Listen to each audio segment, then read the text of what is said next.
This is exciting. I know your tech setup is like, wow, I feel like we're in like the space station or something. Yes, yes. I live on another planet. I'm like, we're about to launch off with that kind of setup you have. Exactly. That's my hope. One day we'll just be able to plug in and we'll fly. Ah, it's happening. I think it's good. All right. So make sure, I'm going to make it so we can also read comments over here. There we go. Wonderful. We are live. So everyone can see us.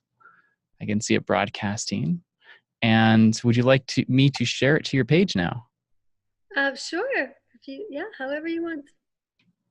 Lovely. All right.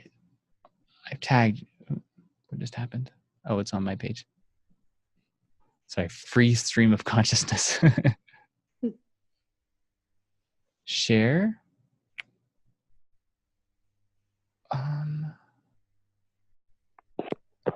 And now your friends will also be seeing this in the timeline, depending on privacy settings. Cool. All right. So now we should be able to. Getting the puppies in here. Oh, puppies. Can you see them? Not yet. Oh. The screens. I see your hand. Oh, almost. Oh, puppy. There are two puppies? Yep, two puppies, two really cute ones. That is so precious. Very spoiled puppies. I love it in the best way. All right. So I've also now, I'm pulled up the post that I was asking you about earlier, and I'm putting it alongside here.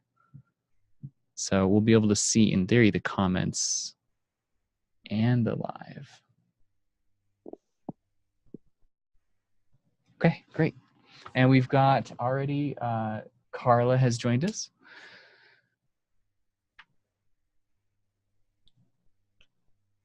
So hello, everybody. My name again is David Startouch, and we have Jacqui Lalita. Did I say it right? Yes, you did. Close. Joining me today. And she has a really amazing story that I found. It was fun. And when you read something and it kind of gives you that excitement and that spark of like, oh, yes, that was beautiful. I'm not even sure what I just read, but I want to reread it again. And because it moves something in you. And so many people seem to have a similar reaction in a different way. I messaged Jacqui and I said, hey, can we share this story on a Facebook Live? And she said yes. So I'm very thankful for that. I'm going to clean up my little digital distortion magic. There we go. It's all about the light. Need lots of light to make the setup work. So, hi, Jacqui. Hi. Where are you based? For those I'm who in Malibu, California. Malibu, California. So we have a windstorm going on here right now. It's like 150 mile an hour gusts. So, in Colorado, Boulder, Colorado. Oh. So we have the sunshine, but we don't have your warmth. Oh, it's actually freezing here. That's why the puppies have their jackets on. Oh, what's the temperature there? I mean, it's going to get down into the 40s tonight. And, it's like coastal California. So yeah, that's definitely freezing. Yeah. It's like when Florida went down to 40, it's like, oh no, get winter coats. Totally. I used to live in Florida and I went to college there. It was like that for sure. Wonderful. Yeah, so you've got the whole broad experience, both sides, east and west. Yeah. Yeah, it was actually a bunch of people reached out to do interviews after that post for whatever reason. People seemed to wow humanity of it, but I was really drawn to your whole survivor thing and just the story of empowering people, to come back on their feet. So here we are. Well, thank you. And you brought up the next thing. Yeah, the Survivor to Hero brand is mine. But I realized, had this insight that I needed to open up to the rest of the world, and So survivortohero.com, we've actually been adding coaches, and we're going to be launching some programs later this year. So yeah, it's really big about the hero's journey, supporting the hero's journey. And and from your post, you have clearly been through the hero's journey and are on your path. Just walking one humble step in front of the next. I really appreciate that. Yeah. I mean, we've all had some kind of fire to walk through in life, right? It's like there's always going to be some initiation and some opportunity for growth. And so I don't feel like mine is any more dramatic than anybody else's. But I do love to share just, the medicine of resiliency and how tenacious and strong us humans really are, just in case anyone out there needs that reminder. I love that.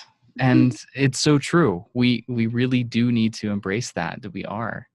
And so I actually pulled your post. I think it's sharing the screen now so people can see it as well. So do you mind if I kind of begin reading this? Oh, feel free. So I'll share with you a few examples of foolish choices that I made in my days. And I sold thousands of dollars on Amazon in 1999 that would be worth about $5 million right now. I lost tens of thousands of dollars in the stock market in the crash of 2000 and started over from scratch after working nonstop and saving from the time I was 14. I lost more than tens of thousands in cryptocurrency and started all over again. I spent years chasing relationships based off chemistry alone and ended up meeting men who were misaligned with me. I put needs of one man I was with before myself until the universe sent me a traumatic wake-up call in the form of an inner ear nerve injury that my ears are still so sensitive to sound and ringing nonstop 5 years later. So I've had tinnitus since I was 6. Oh, at least wow. longer than I can remember. So for me, silence has always rang. And so I really related to that. It's like, wow, you've really been up and down on these financial devastations that most people would have just like defined them and just broken them. And yet you've experienced this multiple times, growing, losing, like the path of the billionaire, like Yeah, made my millions, lost it. totally. Yeah, no, for sure. So I would love to hear your thoughts on just those things we read from one after I share this last part. I share these examples not to lament, but to acknowledge that, like most humans, I'm still figuring this life. I can't talk. I'm just figuring this life stuff out as I go, and occasionally fumbling along the way. For every obstacle on the path, I have always seemed to emerge stronger, clearer, and more resilient, seeing every challenge and person on this journey as a teacher with something to learn from. And I swear that the ability to laugh at myself and find humor to the follies of life has been as precious resource as for the resiliency, enabling me to bounce back from my grief, pain, and setbacks and to rise again with a full heart of gratitude. I am so deeply thankful for these words.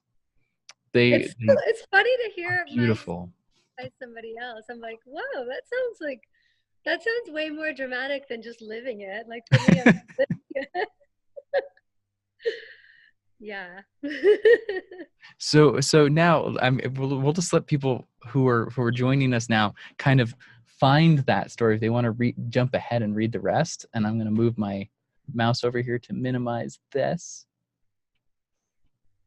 So they can have a chance to see it and read it for themselves. But tell me your thoughts and feelings. Now I've read that and we've opened this door. Yeah, I mean, I grew up with a single mom. We didn't really have much money at all, and in Rhode Island, and I always kind of knew that I wanted to get out of there as soon as I was able to. And so I also knew that that was going to require me to figure it out myself, because I didn't come from parents who were going to, and so from the time that I was 14, I just was very resourceful and working really hard and understanding that I had to save and Yeah, my inner Taurus was like very activated.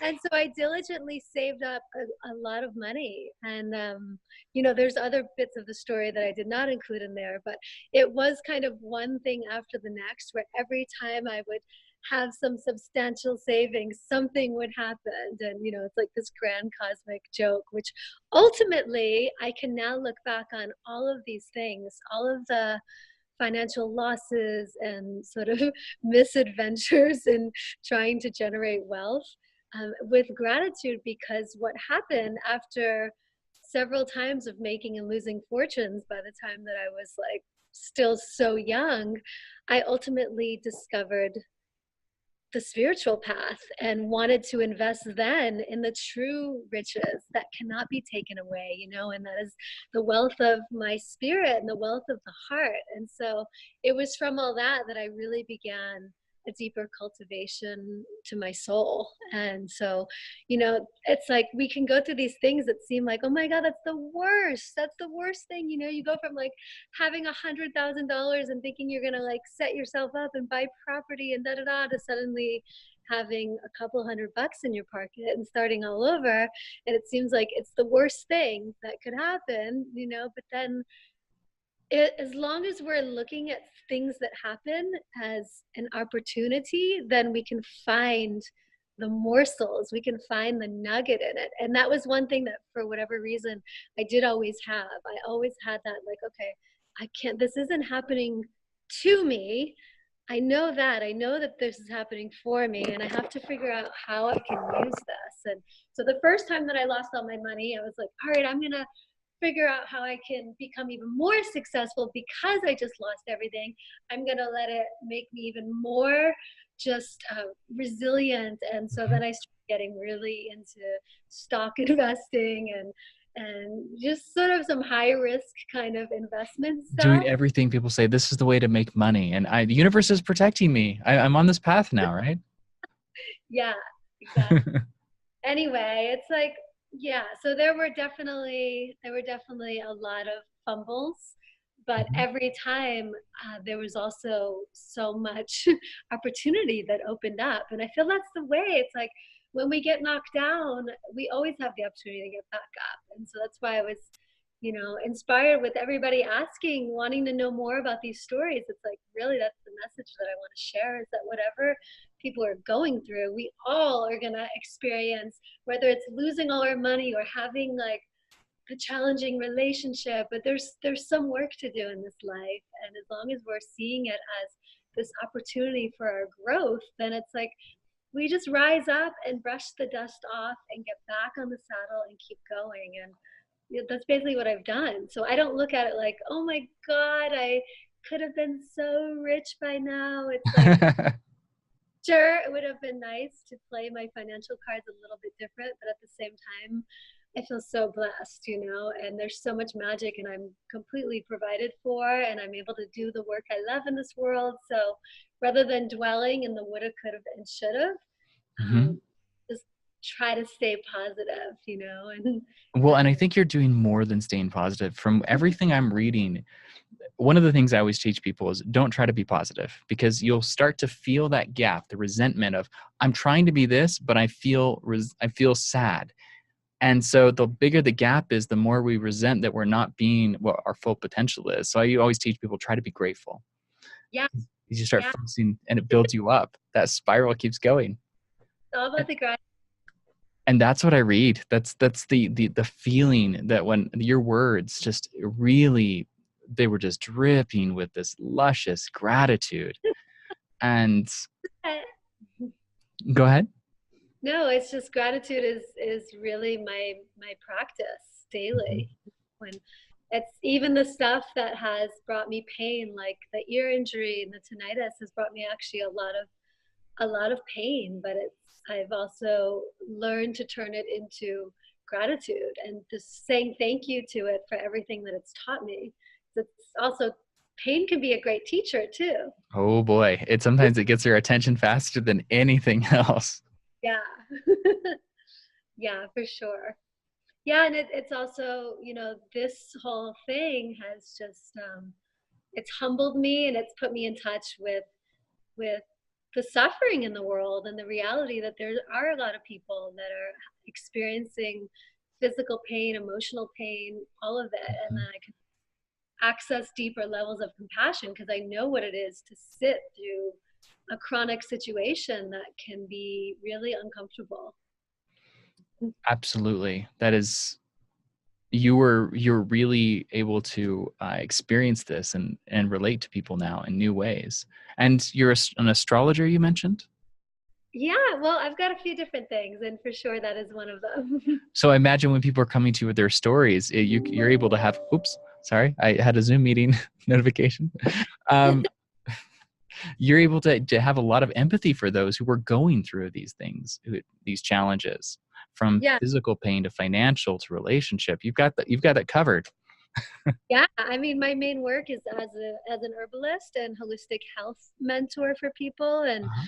and working not just with the physical body, but also with mindsets and mindfulness practices, and really understanding how interwoven our emotions are with our physical experience, and using a combination of herbs and meditation practices and such to help people heal themselves. So definitely I learned a lot having to walk through my own fire, for sure. Um, so what would you share with someone who's currently going through the trifecta of these relationships, money, and even physical challenges, and going through the very worst of it like you are, or did, I did. I am not now, as thankfully. you, And you that's the processed? just to remember, this too shall pass. This too shall pass. Anicca, anicca. They say everything is impermanent, including the pain that we're experiencing in any given moment. And so to be with our pain and to be with the more challenging experiences fully, to really embrace it and learn from it and listen to it, but to also know that the way it looks now is not the way that it's going to look sometimes even the next day, sometimes the next month, for sure the next year. Things are always in that state of flux and change, and just really trusting in the goodness of this world, and that no matter how circumstances seem, this universe is conspiring for our greatest good. It really is. And coming back to our gratitude and is really going to help perpetuate more good into our lives. I resonate with that strongly. And um, a, so a part of my story which led to this was I met someone in October, November, who Hmm. was living her alignment. And she's the hempress. Her name's Kiana. So she found she was so aligned with this hemp industry awakening, and her life completely transformed and took off. And it continues to have these. It's great to witness because she's having these further just exponential growth since then. And it got me to think, she's, because we were having this conversation and some people said, oh, it's so easy for you, you're charismatic. And she's like, no, I've tried to sell lots of stuff. I'm in alignment. And that just sparked something in me. And Yeah. I realized I was going to stop playing it safe and just dump into what I was fully aligned and lean into. And that's when Yeah. my life started to transform. And I really resonate with the alignment scene. Like I could feel how aligned you were with your words. There was no Mm. doubt or hesitation. It was just like, here is my story, and here is how in alignment with my process I am. Yeah. It's all about alignment. I mean, really, that's it. So Hmm. you- we're either being loyal to our soul or not listening to our soul. And so which path do we want to choose? Absolutely. In the part of the survivor to hero process when I'm coaching people, so I'm a life coach.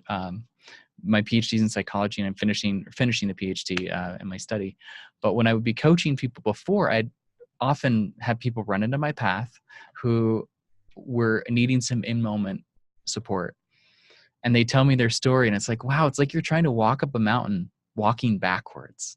Hmm. You're not in alignment with the path that you're going, and you're stumbling and falling and then getting so upset because you keep looking behind you regard this mountain you're trying to climb. Hmm. Mm-hmm. And you have to really choose to commit to your process. I imagine when you lost all of that money, you were probably devastated in a moment and had to find a new place to go. Yeah, it's interesting. I mean, it was so dramatic. The one of them, you know, when the stock market stuff happened, I remember it was so dramatic, the losses, like the quickness of it. But Hmm. I remember just like this calm about it that I really wasn't. It was like I was losing all this money that I had worked years for, but I was like, I'm fine.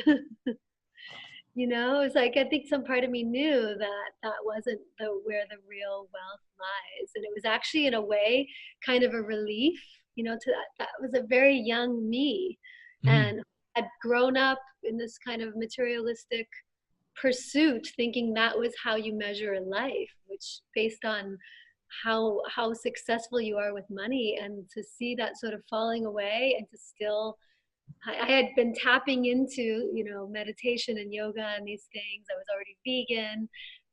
And so knowing that, like, well, wait, the things that really are bringing me joy, I still have, it was sort of like almost a relief. And so from that tragedy, you found release. Yeah, I did, because it was like, you know what? I am free in my soul, and I will just make more money. And of course, maybe some of it is like, you know, when you're young, you're like, whatever, I have like the whole rest of my life. I mean, I won't say it wasn't hard. There was definitely, there were definitely some like, ooh, that hurt, you know, because I was about Mhm. to buy a house with that money. And, you know, then later the area where the house was, everything skyrocketed. It was definitely, it was definitely something to work through, but it wasn't as challenging as Well, and it that was. sounds like a lot of opportunity to regret. For sure, if I were prone to regret, it would Hmm. be. But yeah, I definitely don't think that living our lives based on what we could have or would have done in the past is really helpful to us in any way, especially when every day brings a new opportunity. There's always going to be more opportunity, and if we're present and we are in alignment, Hmm. then it's actually everything's perfect. It's like, I don't know if you know the poet Hafiz, the great Sufi poet Hafiz, but he has a poem that says, "This place where you are, God circled on a map for you." So it's like right where we are right now has been circled on a map. And astrologically, I believe this to be so too, just based on current transits. And so when we accept, like, those were the challenges of those times. And yes, I can see now from this perspective what I would have done differently.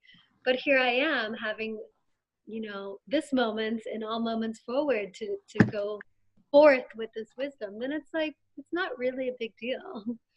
It, it's not really a big deal. Yeah. It's like, this is just a moment. This is just a thing. Yeah, and you know, it's like we all, when I work a lot with women, and you start to see the universal threads. It's like that's part of when I share more personal bits that people really resonate, because this is our human experience, us earthlings. Like, we are on this journey, and we can relate to the fumbling, we can relate to the missed opportunity, we can relate to the failures and the challenging relationships, and how much we messed up giving all our energy to somebody, whatever. It's like we do these things because we're learning, we're ever on a state of becoming. And so I feel like it's nice to hear other stories and be like, oh, wait a second, it's not just me. No, it's not just you. We are all figuring this out as we go along. So how long have you been on that journey? Like, how long ago have you had these insights and now, like, I am this new evolved being? I'm this new person of myself. I don't claim to be an evolved being. Well, let me reframe. Yeah, because that is a lot of pressure to put anyone to own. I am this new. Here's who I was. Here's the next layer of who I am. Here's who I am again, and Yeah. constantly breaking down that sense of ego and, okay, this is the person I was. And one of the things of Survivor to Hero that I'm always, I'm not preaching, but the idea is you're not the same person you were 5 minutes ago. And so why are you trying to hold on so tightly to that idea of who you were? You weren't, Yeah, you're not going to be the same person you were before the trauma. I totally agree. And I think, just understanding that as humans, we're not fixed. Like sometimes we get attached to our stories that this is the way it is because I'm this way. And then we kind of perpetuate this story that can be a little bit limiting. Hmm. And it's this belief system that sometimes doesn't really serve us. So when we step into the more limitless, expansive self that says like I can be anything and I can actually grow into who it is I really want to be, whether that's the most loving, the most gracious, the most generous, the most helpful version of myself. And then we choose those daily actions to help live into that. And I feel that's just what's going on here. So yeah, I definitely know more than I did back then, but I still feel like I'm just getting started. Beginner's mind all the way. Beginner's mind. Yeah. As far I, as you asked when, yes. honestly, I feel like I've been on some kind of a spiritual journey for most of my life. Just even as a child, just that fascination and that knowing that there was more and wanting to unravel the riddles and mysteries as much as I could. And this kind of truth-seeking journey led me to studying different spiritual texts when I was a teenager and then getting into yoga and meditation and I wanted to be a vegan from the time I was a kid. I was such an animal lover and my mom wouldn't let me be a vegan and it kind of wasn't really a thing I guess You then can't at be a least. vegan. You need to eat your eggs. Eat your eggs. Well then once I was of age I to make my own choices I did choose that and so it's just been this ever evolving journey and it keeps going. Hmm. And like most initiates who sign up to go a little bit deeper, not to snorkel the ocean, but to deep sea dive, there are initiations along the way. And I feel like that's what some of these challenges have been, the initiations. It's like when somebody wants to become a medicine person, they have to go through initiations. They don't just get handed that torch to, so I look at it like that and just think, oh man, like I don't know who I'm going to be 40 years from now if I'm blessed to still be on this earth, but I'm willing to do the work to become the most uh, just light filled, delicious version of myself. That is beautiful. I love the analogy of the deep to the deep sea diving because I have a friend, one of my best friends. She's a scuba diver, and you have to get certified as you go to these different levels. It's not just like, oh, I'm snorkeling. You want to go deep, and then you want to go, oh, you want to go into caves. Well, you have to go with somebody who's trained, and you have to get certified before you go in because it's easy to get lost and disoriented. Yeah, exactly. Yeah, everything is a metaphor in life, right? Hmm. And you're going deeper in the various depths. There's so much change and growth. Completely. And these times that we're in are also we can feel the collective we can feel the kind of chaos and the change and the Uranus energy that is shaking us up to wake us up and that sort of revolutionary spirit that's in the air and it's happening in the macro and it's happening in the micro and so the places within us that need to be shaken up and the places that we need to have that carpet pulled from under us a little bit where we might be complacent that's getting stirred and so I love, understanding what's happening astrologically to kind of help give a little more context. That's like, this is for us right now. These times are for us. And this work that we're doing and all the different ways that we have to adjust ourselves and change and let go of some ways of being, let the old die for the new to be born. It's actually a great thing. Where do you see that happening most right now? You mentioned the macro and the micro. Where is, if you just had to tap in and say, this is where I'm noticing this in the world? Well, I mean, honestly, I have a degree in broadcast journalism, and I don't pay attention to the news, like minimally. So I'm not completely tuned in with what's happening with everything, but I will say the consciousness, the actual consciousness on the planet, which is definitely something that I love to tune into. I can feel it shaking and waking up. There's still so much work to do, and we've got a long way to go as humanity. But I do see that, more people are going plant-based. There's a lot more conversations around spiritual awareness and mindset and the connection to energy and the relationship of our emotions to our health. And you just see these conversations happening more and more. And so it fills me with hope. And I tend to be an optimist. So Yay, welcome. We need more. If we lose hope, where do we go? So I'm rallying for our brothers and sisters in all places, that these hearts are going to crack open, and the compassion and the kindness are going to reign, and we're going to remember that we really are one, and this illusion of separation that's been perpetuated is dying, and we're coming back into more of a unified field of consciousness. That kind of re-embracing humanity as a whole. That's right. I come from we need to right now. It's kind of, we're in that moment, we really are in that moment where it's like, it's time to wake up, and it's time to come back to right relationship with the earth, and a more harmonious, respectful way of being with her and her resources. Oh, I resonate deeply with that. And I come from a computer tech world, and we're pessimism, and the resource thing is also a really big deal right now. While I love all of this new technology, I can't help but think anytime I buy something new is like, how much of the resources were used to create this product, and that's just going to be thrown away eventually. I know. It's like the disposable nature of life. There's so many ways, actually, just in the everyday, that we can move. I know that's not what you're interviewing me on, but there are different ways that we can. Open. It's like the little things, to move away from the disposable kind of lifestyle to more just being mindful about reusing and recycling and things like that. So, yeah. Oh, I live in Boulder. It's like, it's part of the culture. Yeah, exactly. I still haven't gotten my house on the whole composting thing. Well, maybe they're going to get inspired after this conversation. They're pretty sad, but I really hope. But I think, at least if I also found that if people have one place to start. Okay, so when someone tells me they want to be vegan and they've been a meat eater all their life, it's like, that sounds great. Let's start with being a vegetarian. And let's start with something and then begin to build the lifestyle, because I find people frustrate themselves with failure, but by they can feel the change they need to make, and then they expect they can do it overnight. And it's like, absolutely, good start.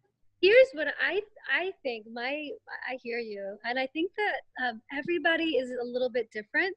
We're all kind of programmed in a different way and have different astrological tendencies and such. And so actually some people can some totally can do the cold, like straight up, and that works for them. And so I don't necessarily discourage anyone from, if somebody's feeling like called, particularly if it's going plant-based, it's like, yes, go for it. And just having the tools. I know when I went vegan, I was like, I had nobody I knew was vegan. It wasn't even a thing. This is like 20 years ago, maybe even more. I don't know. But it was like, there was like soy dogs, soy burgers, like soy versions of everything. And I just lived on soy and had like basically no other nutrition. I was, oh no. Yeah, like was not healthy at all, but I didn't know what I was doing. And those were their only options. Like, nowadays, it's like somebody actually could overnight, because there's like thousands of amazing blogs, and you can go on Instagram and find like crazy recipes. People can reach out to me if they want. There are so many resources that it's just the support and the knowledge and the information sharing is all there, and so we can do anything we want. I would say, like, yeah, if you're feeling like called to make a big change in your life, just go for it. Do it. Put your all the way in. Yeah, follow those feelings. Follow the feelings. Exactly. I have 10% left on my phone. So, Okay, great. So what, yeah, I was just thinking in the last 5-10 years, so much has changed. Because those conversations I used to have, specifically when people were switching over, was when I was teaching yoga in DC. And it would just be, we didn't have the same, I mean, that was 2013. And now like there's even more blogs. There's even, there was oh, a few people who were really living it, but now we have all these alternative foods, these vegan proteins, everything. No, there's everything. everything. So what's the most important message that you would like for people to get? If just they stumbled across this video. Well, I don't know what's most important, but just what's coming through here now in this moment Mhm. is they just reiterating where we were before, and I just want to invite everyone to be as deep in their gratitude as possible, and be kind to each other. And none of it really matters as far as the whole world of social media and everything that we're putting out if we're not living just a really kind, compassionate life with each other. And so I think that is to have that be our first and foremost goal, and Mhm. just staying in the appreciation. I mean, that's just my little humble invitation. I think it's beautiful. And I think that is the message that I will carry a very long way. Oh, so glad. And Human kindness is where it's at. yes, exactly. We really need to be kinder to each other. And kinder to the animals and kinder to the plants. And yeah, just really being respectful, looking at, like our elders, the Native American people, and just the beauty of these cultures that know how to live in right relationship with the earth and with one another. Mhm. It's all there for us. It's all there for us. This is actually a paradise, right? This life on earth is actually a paradise, and we just need to really see it as such. And yeah. Thank you so much, Jackie. My pleasure. And Glad for those, a failure could inspire you. oh yeah, I stumbled across it on my feed. We've been friends for a while, and I just like, oh boom, I have so many people. I'm not on Facebook very often too. So when things jump out at me, it's always surprising. Hmm. For those that are interested in this story that we've been talking about as well, I've shared her post on my page. So as well as you can find it on hers, and they should be pretty close together with the videos because we've shared them. Oh, and such cute puppies, very adorable. This is my godchild. Your godchild? What's your godchild's name? This is Piggy, and this is can you see her? I can't see Oh yeah, myself. I can. That's Luigi Bear. Anyway, oh, okay. Well, it's been lovely talking to you, and Absolutely. So I'm gonna stop this live and then we'll close out. perfect.